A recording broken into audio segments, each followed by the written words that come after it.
Hi all welcome back. ഇന്ന് ഇഗ്നോയിലെ ഒരു പുതിയ സർക്കുലർ അതല്ലെങ്കിൽ ഒരു ഗുഡ് ന്യൂസ് അറിയിക്കാൻ വേണ്ടിയിട്ടാണ് വന്നിട്ടുള്ളത്. കുറച്ച് പേരൊക്കെ അറിഞ്ഞിട്ടുണ്ടായിരിക്കും. നമുക്കറിയാം ഇഗ്നോയില് BAG അല്ലെങ്കിൽ BAM കോഴ്സസ് കഴിഞ്ഞിട്ടുള്ള സ്റ്റുഡൻസ് അവരുടെ സർട്ടിഫിക്കറ്റ് കിട്ടുന്ന സമയത്ത് ഒരു സ്പെസിഫൈഡ് സബ്ജക്ട് അവരുടെ സർട്ടിഫിക്കറ്റിൽ മെൻഷൻ ചെയ്തിട്ടുണ്ടായിരിക്കില്ല. ബാച്ചുലർ ഓഫ് ആർട്സ് എന്ന് മാത്രമേ മെൻഷൻ ചെയ്തിട്ടുണ്ടായിരുന്നുള്ളൂ. ഈ കാര്യങ്ങൾ കൊണ്ട് തന്നെ അവർ കേരളത്തിൽ ഹയർ സ്റ്റഡീസിന് പോകുന്ന സമയത്ത് അവർക്ക് ഹയർ സ്റ്റഡീസിന് ഇത് ബാധിച്ചിട്ടുണ്ടായിരുന്നു. അതായത് അവർക്ക് ഇക്വലൻസി സർട്ടിഫിക്കറ്റ്, എലിജിബിലിറ്റി സർട്ടിഫിക്കറ്റ് ഒക്കെ കിട്ടിയിട്ടുണ്ടായിരുന്നില്ല.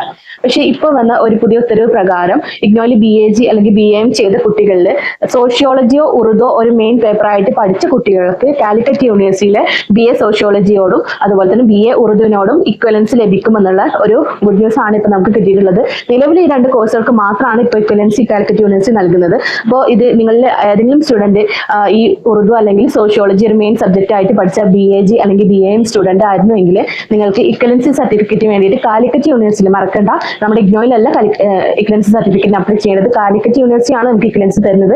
സോ കാലിക്കറ്റ് യൂണിവേഴ്സിറ്റിയിൽ നമ്മൾ ഇക്വലൻസി സർട്ടിഫിക്കറ്റിന് അപ്ലൈ ചെയ്താൽ നിങ്ങളുടെ ഇക്വലൻസി സർട്ടിഫിക്കറ്റ് കിട്ടുന്നതായിരിക്കും. അപ്പൊ നമുക്ക് പ്രതീക്ഷയ്ക്ക് വകയുണ്ട്. ബാക്കിയുള്ള കോഴ്സുകൾക്കും ഇതുപോലെ തന്നെ ഇക്വലൻസി വരാൻ സാധ്യതയുണ്ട്. നിലവിൽ ഈ രണ്ട് കോഴ്സുകൾക്ക് മാത്രമേ ഉള്ളൂ.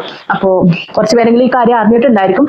അറിയാത്ത കുറച്ച് പേർക്ക് വേണ്ടിയിട്ടാണ് ഈ വീഡിയോ ചെയ്യുന്നത്. അപ്പോൾ ഇത് നമുക്ക് നല്ലൊരു ഗുഡ് ന്യൂസ് തന്നെയാണ്. അപ്പോൾ അറിയാത്തവർ ആരെങ്കിലും ഉണ്ടെങ്കിൽ, കൂടുതൽ അറിഞ്ഞിട്ടില്ലാത്തവരുണ്ടെങ്കിൽ അവർക്ക് കൂടി ഈ ഒരു ഇൻഫർമേഷൻ ഷെയർ ചെയ്ത് കൊടുക്കാം കേട്ടോ. അപ്പോൾ നമുക്ക് മറ്റൊരു വീഡിയോ ആയിട്ട് വീണ്ടും കാണാം. അതുവരേക്കും എല്ലാവർക്കും ബൈ.